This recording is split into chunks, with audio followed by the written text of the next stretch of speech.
Hello, my name is Victor Berrigan, and this is the wire hand drawing. So, five vocabulary words that we had to use for this were transparency, sequence, contrast, proportion, and hierarchy. Transparency is the allowance of passage of light through an object. Sequence is continuous or connected series. Contrast is the difference or degree of difference between things.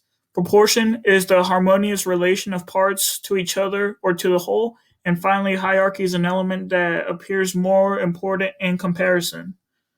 The first thing we had to do was create contour drawings, and we had to do three sets of six images. We had to do a set of graphite drawings, pen drawings, and also crayon drawings.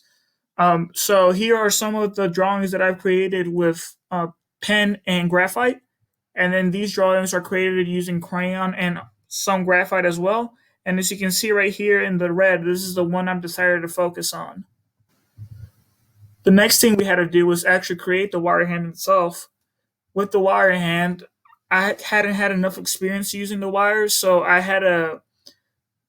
This was the most challenging part for me, I guess. But overall, this is the final part of what it looked like. Then we had to actually draw the wire hand with the shadow under the influence of light. So here are the two pictures that I took of the drawing right here, and then these are the final outcome of the drawings itself. After that, we had to take those drawings and take them into Illustrator and create like a bounding box. I would use this assignment to create the bounding box and the cladding for the drawing that I decided to use. And now we got to the actual bounding box. The first part we had to do was actually some detail and prototyping of what the possible bounding box would look like.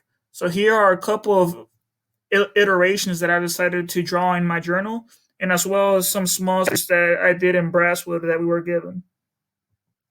I also took the liberty in creating them in Rhino in order to see what they would look like. So here are a couple of the four iterations that I've decided to do in Rhino.